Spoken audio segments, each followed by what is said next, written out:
What's good? What's real? What is new? Well, nothing here, because everything we discuss is ancient. On the other hand, it might be new to you. But anyway, this series is going to be focused on people who rebelled against the gods. And you may be asking right now, how does one rebel against the gods? How could you even think to rebel against such a mighty force? It might pique your interest to know that there were a good amount of kings and high status rulers who sought to outdo the gods. Today, we see that rebelling against God most of the time just means that you choose a path of worship to the opposite of whichever god you rebel against. Back then, their whole livelihoods revolved around the gods. As far as the weather, the food, the sicknesses that plague the world, why would anyone try to rebel against a being that could end you in a snap of a second, or everyone you love? Let's think deeper, and I mean deeper than deep. Think about why these people believe these myths to be true.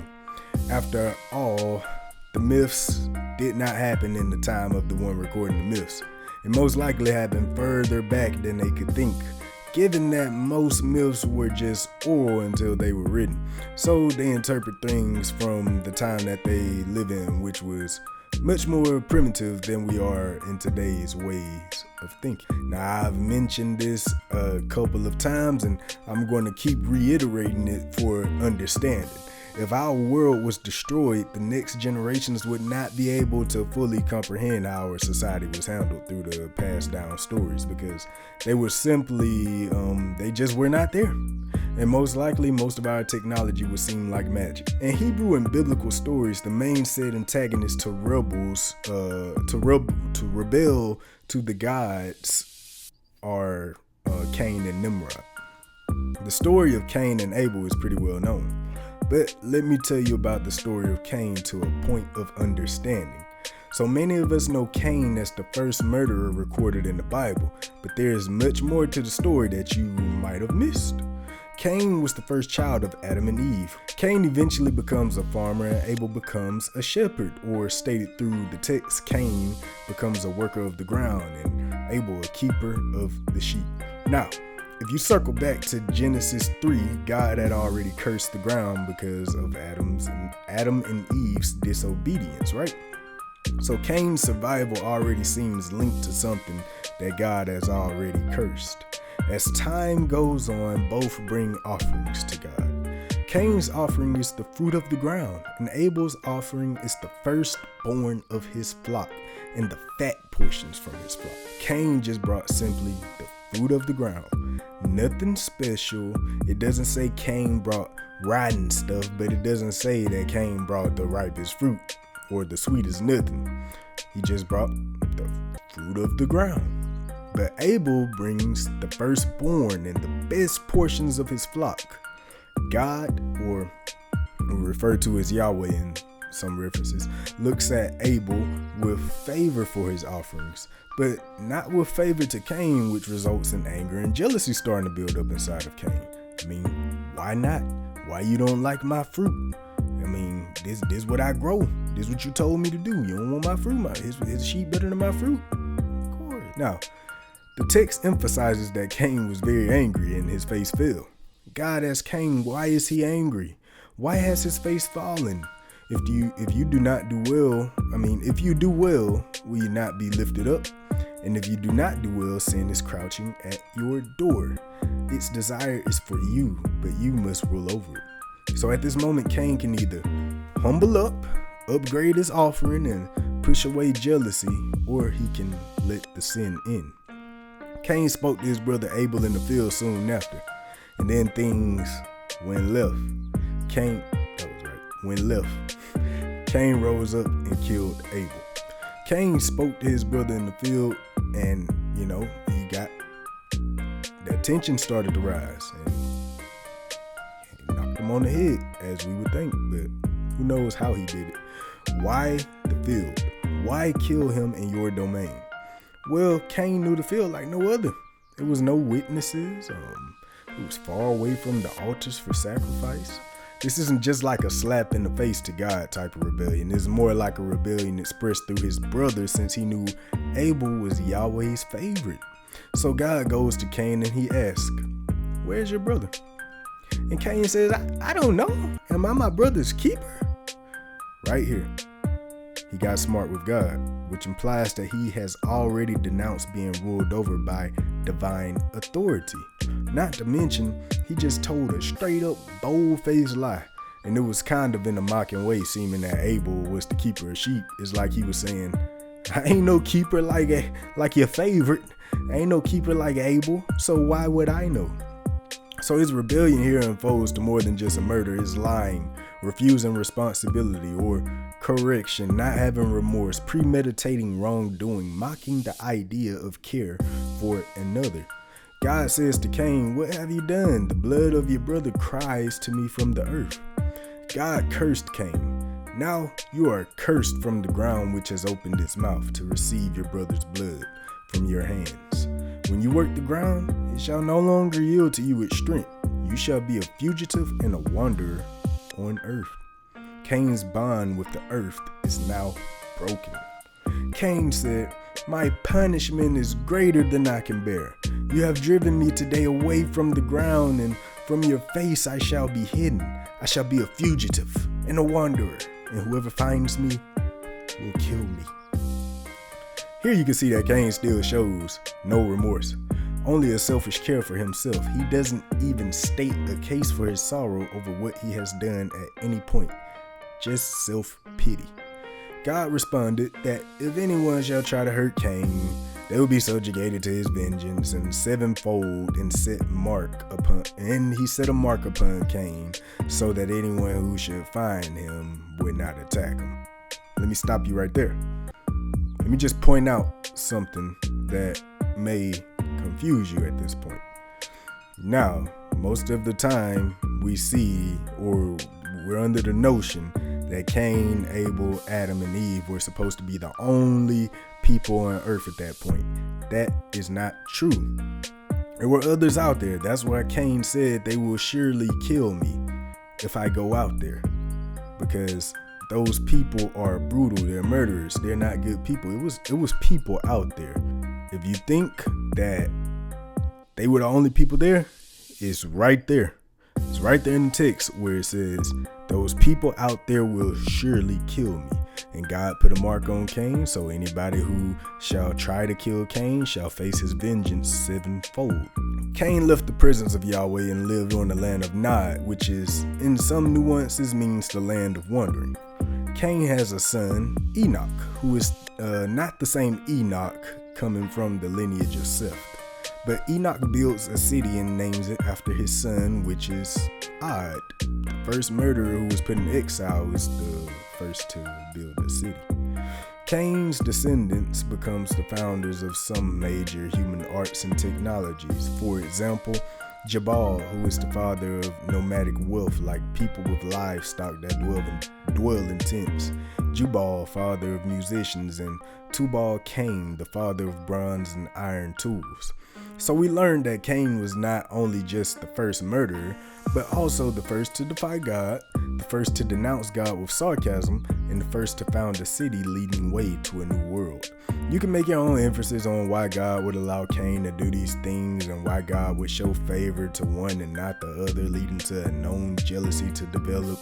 Many may think that this was a divine plan by God, and many may think that this is the result of free will, leaving to God having to wash away the world in a flood. I'll leave you to make your own judgment because we must move on. As for Nimrod, he is traced back to the lineage of Seth, third son of Adam and Eve. Seth was the third son of Adam and Eve. Nimrod is in his lineage. Son of Cush and great-grandson of Noah, arriving not long after the great flood. Some sources state that he was born with unusual power, mighty in nature. The tradition says that he inherited the tunic of Adam, which made animals submit to him, making his hunting look almost supernatural. He becomes the first empire builder by domination, intimidation, forcing tribes to submit, and also by killing dangerous beasts after the flood. The first beginning of his kingdom was Babel, or Uruk, or Kalna, or Nineveh, Akkad, whichever, all these cities, different names, same place. Notion that's the first political empire.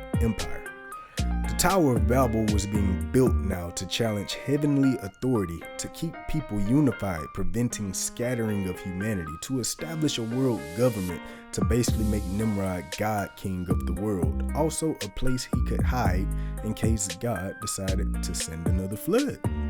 Its height was meant to pierce the heavens. Its purpose was to overthrow heavenly authority. It was said to be made of burned brick harder than stone. Legend states that it took 1 year to climb one level, and people mourned bricks more than dead workers. Nimrod declared, "We will ascend and dethrone the heavenly powers." The text states that God descended to observe at first, not destroy. But when he realized that the goal of the people was to rebel and self-unify, as the text states, God saying, "The people are one," he strikes down the foundation of the rebellion, not so much as the tower, but language itself. Henceforth, that the word Babel becoming a term based around confusion. That is why when we do not understand others, we call it Babel or Babylon. You out here babbling. Now, Nimrod's plan would not be accomplished from this point, and Nimrod's downfall comes at the hand of Esau. Esau is the grandson of Abraham, and Abraham grew up under Nimrod's tyranny until he finally escaped by God's divine protection. Terah, or Terah, was Abraham's father and one of Nimrod's servants. Abraham was hidden from Nimrod when Nimrod got a prophecy that a child would be born who would rise against him and overthrow him. So Nimrod declared that every firstborn be killed. Nimrod even tried to burn Abraham in a furnace when Abraham was younger, but God protected him, making some of his followers stray away from his rule and move to divine worship of God, such as Abraham's dad. But Esau grew up hearing that Nimrod's control was tyranny, and the descendant of Abraham was destined to overthrow Nimrod. And Nimrod saw himself in Esau, but also a threat. So Nimrod watched Esau from afar, as did Esau Nimrod. Esau grew older and one day entered the field, not to hunt, but to conquer destiny. At the same time, Nimrod goes out to hunt along with 2 guards, unknowing that Esau is near. Esau approaches Nimrod quietly and freezes at the sight of Nimrod, remembering everything Abraham told him and instilled in him.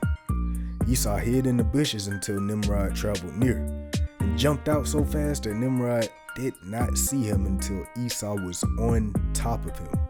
Esau struck Nimrod with his sword, killing him in one blow, and then Esau turned to finish off the 2 guards. After Esau took the tunic of Adam from a slain Nimrod, he takes off with Nimrod's men following behind. But Esau is too fast, and he arrives home before Nimrod's men could even get close. After arriving home, Esau understands that he will be hunted by the king's men for the rest of his life. Feeling the curse of the act weighing on him, he relinquishes his birthright to his brother Jacob, who said that he would give Esau stew if he gave him his birthright. Esau stated, "Behold, I am about to die. What good is a birthright to me?" So he trades his birthright for the stew his brother was cooking. Yes, he traded his birthright for a pretty ordinary bowl of stew. This act changed Esau's life forever, making him live by only the sword, commit ungodly acts, found hostile nations, and resent his brother Jacob after he realized that birthright meant everything. So he despised Jacob for cutting him out of it during his most weakest moment. Jacob also disguised himself as Esau and stole his divine blessing that is called Baraka, which is a divine empowerment, spiritual inheritance, and destiny passed down through family line from their father Isaac in his last moments. So here we have 2 rebels against God, who are actually beings that end up accomplishing great things. Nimrod sought out to dethrone God, and Cain basically relinquished his will to follow God's divine authority.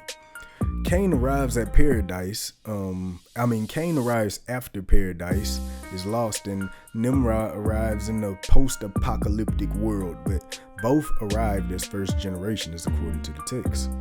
Cain's rebellion is more emotional and violent, while Nimrod's is more political and cosmic. Cain is the first murderer. Nimrod is the first tyrant. If anything was to learn from this story, you should see that desires are normal. There are neutral factors in our thinking patterns, but they must be directed in positive outcomes. By that, I mean with the thought of the future, not just for yourself, but those who follow and come after you.